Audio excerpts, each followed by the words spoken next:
കെ-ഫോൺ കേരളത്തിലെ ഗ്രാമങ്ങളിലും നഗരങ്ങളിലും എല്ലാ വീടുകളിലും BPL കുടുംബങ്ങൾക്ക് സൗജന്യമായും മറ്റുള്ളവർക്ക് ഏറ്റവും കുറഞ്ഞ റേറ്റിലും ഇപ്പോൾ നമുക്ക് കിട്ടുന്ന താരിഫിന്റെയും താഴെയായി കിട്ടുന്ന സംവിധാനമാണ്, പദ്ധതിയാണ്. ആ പദ്ധതിയെയാണ് കേരളത്തിലെ സർക്കാർ റദ്ദാക്കുന്നത്. അതുവഴി ഒരു ശരാശരി വരുന്ന ഒരു ദിവസവേതനക്കാരന്റെ കുടുംബത്തിൽ കൂടുതൽ ചെലവുണ്ടാവുകയാണ്. ചിലപ്പോൾ അവനെ നാളെ മീറ്റ് ചെയ്യാൻ കഴിയില്ല. കൈറ്റ് വിക്ടേഴ്സും മറ്റ് കാര്യങ്ങളും ഒക്കെ കേരളത്തിൽ നടപ്പിലാക്കിയ ഒരു സർക്കാരാണ് നമ്മുടെ മുന്നിൽ. വീട്ടിലിരുന്നു സ്കൂളിംഗ് നടന്ന നാടാണ് കേരളം. അതൊക്കെ നടപ്പിലായത് എങ്ങനെയാണ്? ആ ഘട്ടത്തിൽ വീടുകളിലേക്ക് നമ്മൾ എത്തിച്ച ടിവികളും അതിനപ്പുറത്തേക്കും കൂടുതൽ സൗകര്യങ്ങൾ, എല്ലാ വീടുകൾക്കും നെറ്റ് ആക്സസിബിലിറ്റിയിലേക്ക് പദ്ധതികൾ, ഇതൊക്കെ നടപ്പിലാക്കിയെടുത്തു നമ്മൾ ഈ കഴിഞ്ഞ 10 വർഷത്തിനിടയിൽ. അതെന്തിനാണ് റദ്ദാക്കുന്നത്? സ്കൂളുകളിൽ നിന്ന് കെ-ഫോണിനെ പിൻവലിക്കുന്നത് വഴി സർക്കാർ എന്താണ് ഉദ്ദേശിക്കുന്നത്? ഇതിന് ഉത്തരവുണ്ടാകും. അപ്പൊ ഇത് കൃത്യമായി പറയാൻ സർക്കാർ ബാധ്യസ്ഥരാണ്. ശക്തമായ സമരം സ്കൂളുകളിലും SFI സംഘടിപ്പിക്കും. ഈ കെ-ഫോണിനെ പിൻവലിക്കുന്ന നിലപാട് ശരിയല്ല. അതൊരു കാരണവശാലും ഞങ്ങൾക്ക് അംഗീകരിക്കാൻ കഴിയില്ല. കുട്ടികളുടെ അവകാശമാണ്. ഈ കേരളത്തിലെ ഫണ്ടമെന്റൽ റൈറ്റായി, പൌരാവകാശമായി നിലനിൽക്കുന്ന ഒന്നാണ്. എല്ലാ വിദ്യാർത്ഥികൾക്കും അവരുടെ വിദ്യാഭ്യാസം അഭ്യസിക്കാൻ, പ്രത്യേകിച്ച് ഇന്നത്തെ കാലത്ത് നമ്മളെല്ലാവരും സെർച്ച് ചെയ്യുന്ന, പുസ്തകം അന്വേഷിക്കുന്നതിന് മുമ്പ് നമ്മൾ സെർച്ച് ചെയ്യുക ഗൂഗിളിലാണ്. നമ്മുടെ ഒരു അസിസ്റ്റാണ്. അങ്ങനെ ലോകം മാറിയിരിക്കുകയാണ്. അതിനനുസരിച്ച് നമ്മളും മാറണം. അവിടത്തേക്ക് വീണ്ടും കുട്ടികൾക്ക് പരിമിതി ഉണ്ടാക്കി കൊടുക്കരുത്. ഇപ്പോൾ 400 രൂപയാണ് ഒരു മാസത്തെ റീചാർജ്. 199 തുടങ്ങിയതാണ് 400. ഒരു ശരാശരി ഒരു ദിവസം 1000 രൂപ കൂലി കിട്ടുന്ന ഒരു വീട്ടിലെ വരുമാനമുള്ള ഒരു കുടുംബസ്ഥന് 400 രൂപ വെച്ച് കുട്ടികൾക്ക് റീചാർജും കൂടി ചെയ്തു കൊടുക്കേണ്ട അവസ്ഥയിലേക്ക് കാര്യങ്ങൾ മാറുകയാണെങ്കിൽ അത് വീണ്ടും കുടുംബ ബജറ്റിനെ ബാധിക്കും. അത് സാധാരണക്കാരനെ ബാധിക്കും.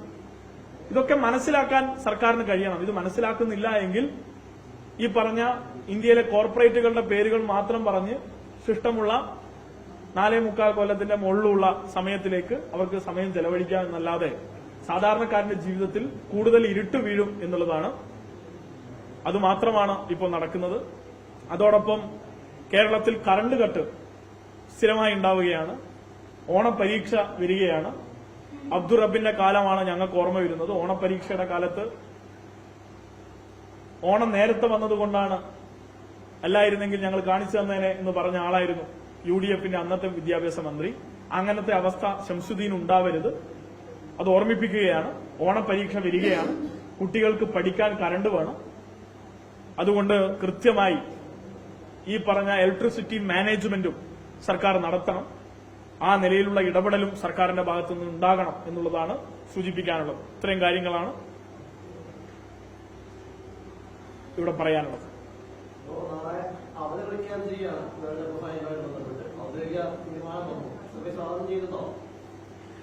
അവധി ഇതിന് മാത്രമല്ല, എല്ലാ വേൾഡ് കപ്പ് ഫൈനലുകൾക്കും ഉണ്ടാവണമെന്ന് കൂടി പറയാം. അങ്ങനെയാണ് സ്വാഗതം ചെയ്യണം. എല്ലാ വിദ്യാർത്ഥികൾക്കും ഇന്ന് രാത്രി ഫൈനൽ കാണണം. ഫൈനൽ കണ്ട്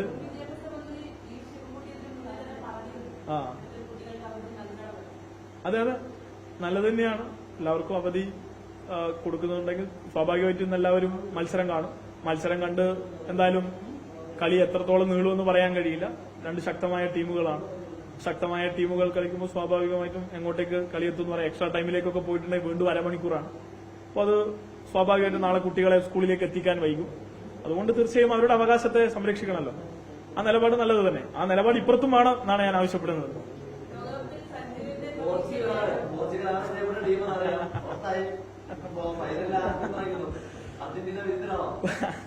അർജന്റീന വിരുദ്ധനല്ല. അർജന്റീനയുടെ ഫാൻസ് അതിശക്തമായി മറ്റു ടീമുകളെ ആക്രമിച്ച് ഇല്ലാതാക്കാൻ ശ്രമിക്കുന്ന ഫാൻസിന്റെ ഈ ഓവറായിട്ടുള്ള ഹൈപ്പിന് മാത്രമാണ് ഞാൻ എതിര്. അർജന്റീന ടീമിനോട് എതിരൊന്നുമില്ല. നല്ല മത്സരമാണ് അവർ കാഴ്ചവെക്കുന്നത്. ശക്തമായ തിരിച്ചുവരവുകൾ നടത്തിയിട്ടുള്ള ടീമാണ്. എന്നുവെച്ചാൽ 2 ഗോളുകൾക്ക് പിന്നിലാവുന്നു. കളി അവസാനിച്ചു എന്ന് കരുതുന്ന നിമിഷത്തിൽ നിന്ന് തിരികെ വരുന്നു. അതൊക്കെ ഉജ്ജ്വലമായി അടയാളപ്പെടുത്തേണ്ട കളികളാണ്. അങ്ങനെയൊന്നും നടക്കുന്നുണ്ട് എന്ന് തോന്നുന്നില്ല. പക്ഷെ തീർച്ചയായും അർജന്റീന ഫാൻസിന്റെ അക്രമം കുറച്ച് കൂടുതലാണ്. ഇപ്പോ KSU മുഖ്യമന്ത്രി തർക്കം വലിയ തോതിൽ പുരോഗമിക്കുകയാണ്. അപ്പൊ അതിൽ അറോഷ സ്റ്റേഡിയവും CM തമ്മിൽ നേരിട്ട് ഏറ്റുകൊടുക്കുന്ന സ്ഥിതിയുണ്ട്. അതൊക്കെ അവരുടെ ആഭ്യന്തര കാര്യമാണ്. അവരാക്രമിക്കട്ടെ, പ്രതിരോധിക്കട്ടെ. അങ്ങനെ ഒരു ജനാധിപത്യ വിരുദ്ധത മുഖ്യമന്ത്രിയുടെ ഭാഗത്ത് ഉണ്ടാകുന്ന അവർ തന്നെ പറയാതെ പറയുന്നത് അംഗീകരിക്കാൻ കഴിയുമോ? മാത്രമല്ല അഭിപ്രായം പറഞ്ഞുകൊണ്ട് ഇത്തരത്തിൽ മുഖം തിരിച്ചു നടക്കുന്ന ഒരു മുഖ്യമന്ത്രിയാണ് കാണുന്നത്. രാഷ്ട്രീയമാണോ? അത് ഒരു കാര്യം ഉറപ്പാണ്. എസ്.എഫ്.ഐയുടെ സംസ്ഥാന പ്രസിഡന്റ് ഫേസ്ബുക്കിൽ കുറിച്ചു, കേരളത്തിൽ കഴിഞ്ഞ മുഖ്യമന്ത്രിയെ ഫ്രെയിം ചെയ്യാൻ ശ്രമിച്ചിട്ടുള്ളത് ധാർഷ്ട്യത്തിന്റെ പേരിലായിരുന്നു. അപ്പോൾ ചിലരൊക്കെ ചില മെസ്സേജുകളിലോ ഞങ്ങളിടുന്ന ഏതെങ്കിലും പോസ്റ്റിന് താഴെയോ ഈ വിഷയത്തെ തുടർന്നുള്ള കമന്റുകളായി കൊണ്ടുവരാറ് ഞങ്ങൾക്ക് മുൻ മുഖ്യമന്ത്രിയെ കാണാൻ കഴിയുമായിരുന്നു, ഞങ്ങൾക്ക് മുൻ മുഖ്യമന്ത്രിയോട് കാര്യങ്ങൾ സംസാരിക്കാൻ കഴിയുമായിരുന്നു, ഞങ്ങൾക്ക് മുൻ മുഖ്യമന്ത്രിയെ കാണാനെങ്കിലും കഴിഞ്ഞിട്ടുണ്ടോ എന്നുള്ളതാണ്. ഇപ്പോൾ കേരളത്തിന്റെ ഇന്നത്തെ പ്രതിപക്ഷ നേതാവ്, മുൻ മുഖ്യമന്ത്രി, അദ്ദേഹത്തെ ഏത് സമയത്തും ഏത് വിഷയത്തിലും ഞങ്ങൾക്ക് ഞങ്ങളുടെ അഭിപ്രായം നേരിട്ട് അറിയിക്കാൻ ഏത് സമയവും ലഭിച്ചിട്ടുണ്ട്. നിങ്ങൾക്ക് കഴിഞ്ഞ അവകാശ പത്രികയുടെ സമയം അദ്ദേഹത്തിന്റെ സമയം കൃത്യമായി തന്ന ആ സമയത്ത് ഞങ്ങൾ ആവശ്യപ്പെട്ട അടുത്ത ആ ദിവസം തന്നെ ഞങ്ങൾക്ക് സമയം തന്ന് ഞങ്ങൾക്ക് പോകാൻ കഴിയും. അങ്ങനെ എന്ത് കാര്യം ഉണ്ടെങ്കിലും ഞങ്ങൾക്ക് നേരിട്ട് അദ്ദേഹത്തെ അറിയിക്കാൻ കഴിയുമായിരുന്നു. ഇപ്പോൾ കേരളത്തിലെ ഇന്നത്തെ സൈബർ കോൺഗ്രസ് ലീഗ് അണികളോട് പറയാനുള്ളത്, ഈ UDF-നെ തൂക്കുന്ന തൂക്കം വെച്ച് LDF-നെ തൂക്കരുത്. അതിൽ സ്വാഭാവികമായും നല്ല ജനാധിപത്യ മര്യാദയും കൃത്യമായി ഞങ്ങളുടെ അഭിപ്രായം പറയേണ്ടടുത്ത് പറയാനും ഒക്കെയും ഞങ്ങൾക്ക് എല്ലാ ഘട്ടത്തിലും അവകാശം ഉണ്ടായിട്ടുണ്ട്. എന്നാൽ ഇവിടെ അലോഷ്യസിന്റെ കാര്യത്തിൽ, ഇവിടെ KSU സംസ്ഥാന പ്രസിഡന്റിന്റെ കാര്യത്തിൽ കുറച്ചുകൂടി പക്വത VD സതീശന് കാണിക്കാമായിരുന്നു. ഒരു വിദ്യാർത്ഥി നേതാവിനെയൊക്കെ കൈകാര്യം ചെയ്യുന്നതിൽ അദ്ദേഹം എത്ര വർഷമായി ഈ മേഖലയിൽ രാഷ്ട്രീയ സംഘടനാ പ്രവർത്തനം നടത്തുന്നു. കുറച്ചുകൂടി പക്വത കാണിക്കേണ്ട ആളാണ്. ഇന്നലെ എനിക്ക് തോന്നിയ ഒരു കാര്യമാണ്, തേവര SH കോളേജിൽ അലോഷ്യസിനെ നോക്കി ഒരു ചിരിയിരിച്ച് ആ ഷോൾഡറിൽ ഒരു തട്ട് കെട്ടിയാൽ തീരാവുന്ന കാര്യമേ ഉണ്ടായിരുന്നുള്ളൂ. പക്ഷെ അതിനപ്പുറത്തേക്ക് അദ്ദേഹം അത് മറ്റൊരു രീതിയിലാണ് കണ്ടതെന്ന് തോന്നുന്നു. അതെന്തായാലും ശരിയല്ല. അതിൽ കൂടുതൽ ഞാൻ അഭിപ്രായം പറയുന്നില്ല, അത് അവരുടെ ആഭ്യന്തര കാര്യമാണ്. പക്ഷേ KSUവിലെ മറ്റ് ചിലർ, എറണാകുളം ജില്ലയിലെ ചിലരൊക്കെ ഇറങ്ങി വന്ന് സംസ്ഥാന പ്രസിഡന്റിനെതിരെ പ്രസ്താവന നടത്തിക്കൊണ്ടിരിക്കുകയാണ്. അപ്പൊ അത് കാണിക്കുന്നത് ആ സംഘടനയുടെ കെട്ടുറപ്പ് അത് പൂർണ്ണമായും തകർന്നുകൊണ്ടിരിക്കുകയാണെന്നുള്ളതാണ്. അപ്പൊ അത് ആ നിലയിൽ തന്നെ അവരെ അഭിസംബോധന ചെയ്യേണ്ട കാര്യമാണ്. അത് അവർ അഭിപ്രായപ്പെടുന്നത്.